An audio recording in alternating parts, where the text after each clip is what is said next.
Hello નમસ્કાર વિદ્યાર્થી મિત્રો નમસ્કાર તો બધા વિદ્યાર્થી મિત્રોનું ઓજા ક્લાસીસ ચેનલમાં સ્વાગત કરું છું. તો વિદ્યાર્થી મિત્રો હજી સુધી ચેનલ સબસ્ક્રાઇબ ના કરી હોય તો સબસ્ક્રાઇબ કરી દેજો.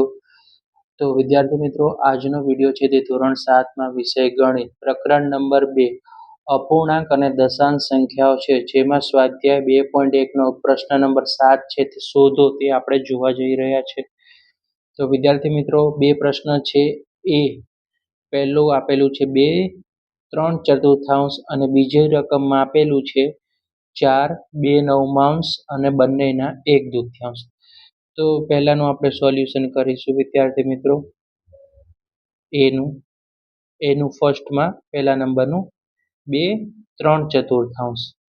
હવે જુઓ આને શું કીધું છે કે 4 2/9 આના પણ 1/2 છે. આપણે કઈ બાજુ લઈ આવવાના, અહીંયા લખી નાખવાના 2 3/4 1/2. બરાબર. આ વસ્તુ ખાસ ધ્યાન રાખવાની કે 2 3/4 છે એની જમણી બાજુ આપણને કાંઈ આપેલું છે નથી.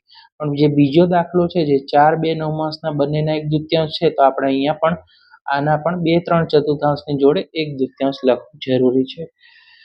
હવે આપણે આગળ જોઈ ગયા તે જ રીતે મિશ્ર અપૂર્ણાંક છે 4 2 8 8 ને 3 11.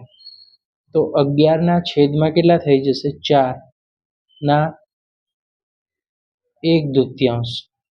બરાબર વિદ્યાર્થી મિત્રો, ક્લિયર છે?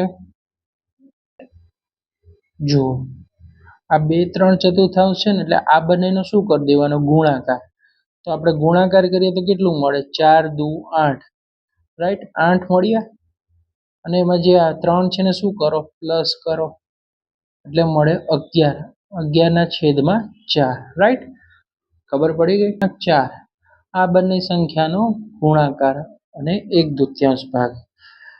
હવે આપણે લખશું કે 11 ના છેદમાં 4 ગુણ્યા કેટલા લખવાના? અહીંયા 1/2 લખવાના. કેટલા લખવાના? 1/2 લખવાના. 11 ના છેદમાં 4 છે ગુણ્યા 1/2. તો હવે બંનેને શું કરશું? આપણે ભેગા કૌંસ કરી નાખશું. તો 11 ગુણ્યા 1 છેદમાં 4 ગુણ્યા 2. તો હવે 11 એકા કેટલા થાય? 11. 4 દુ કેટલા થાય? 8, રાઈટ?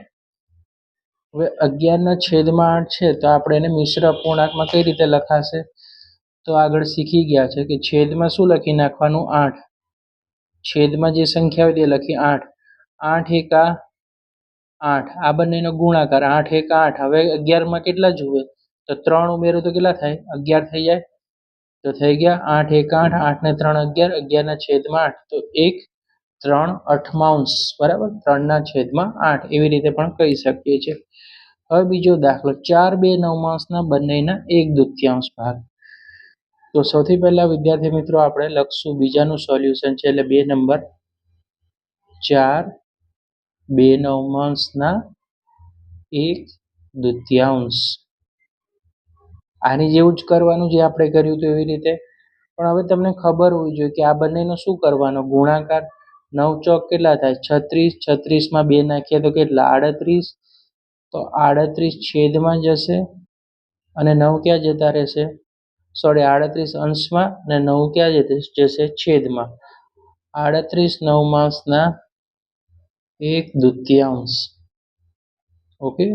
હવે શું કરવાનું? આપણે આ જ રીતે 38 ના છેદમાં 9, આ બંનેનો સંબંધ કેવો થઈ જશે? ગુણાકારનો 1/2. પહેલા શું કરવાના? કૌંસ છૂટા કરો, મતલબ કે આ બંનેને અલગ લખવાના, અંશ અને છેદના. પછી શું કરવાના? ભેગા કરવાના. 38 એકા 38, રાઈટ? આ બંનેને ભેગા કરી અને નીચે છેદમાં શું છે? આ બંનેનો ગુણાકાર 9 ગુણ્યા 2. ઓકે. 38 એકા 38 છેદમાં 9 ગુણ્યા 2. તો 38 ના છેદમાં કેટલા આવી જશે? 18. 9 દુ કેટલા થઈ જાય? 18. 18 કઈ રીતે આવ્યા? તો કે 9 દુ 18 છેદમાં. ઓકે.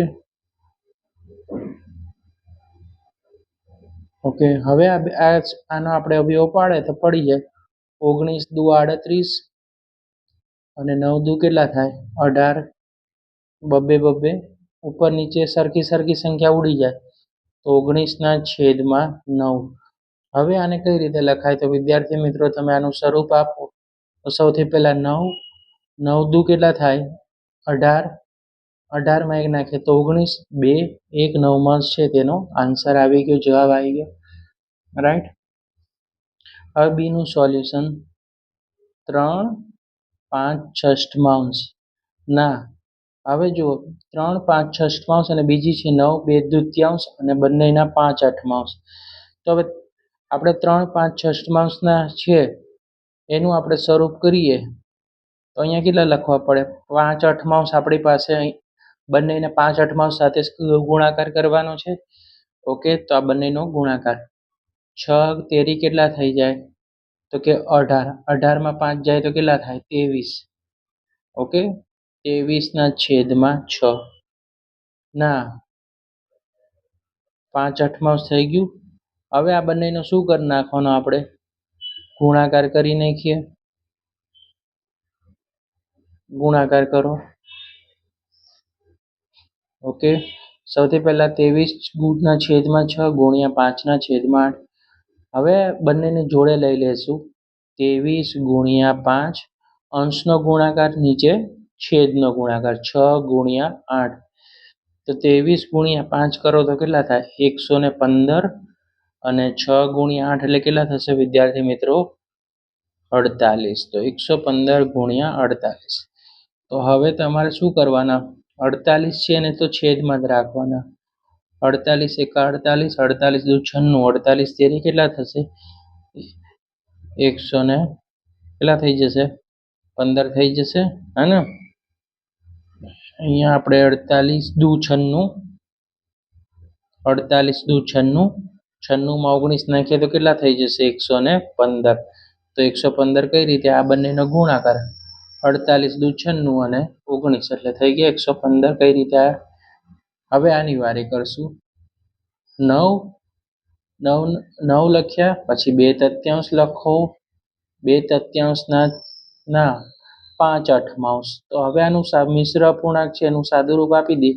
9 દુ 9 તેરી કેટલા થઈ જાય? 27, 27 માં 2 નાખે તો 29.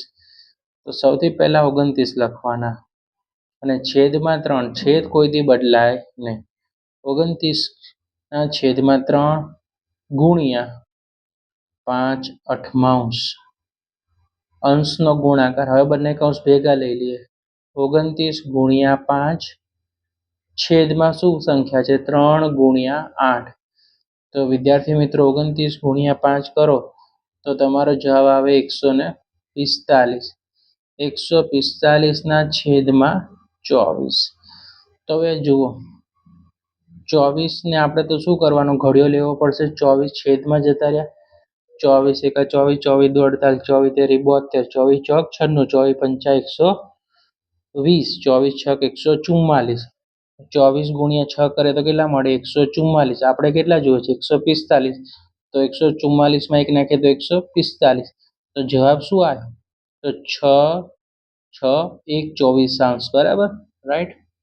તો આ રીતે તમારે સોલ્યુશન કરવાનું છે. તો વિદ્યાર્થી મિત્રો વિડીયો પસંદ આવે તો વિડીયોને લાઈક કરી દેજો, ચેનલને સબસ્ક્રાઈબ કરી દેજો અને સ્ક્રીનશોટ પાડી લેજો.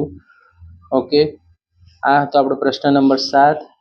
હવે આપણે એક પ્રશ્ન નંબર 8 છે તે આપણા નેક્સ્ટ લેક્ચરમાં રાખીશું. તો વિડીયો પસંદ આવે like, share and subscribe. Thanks for watching.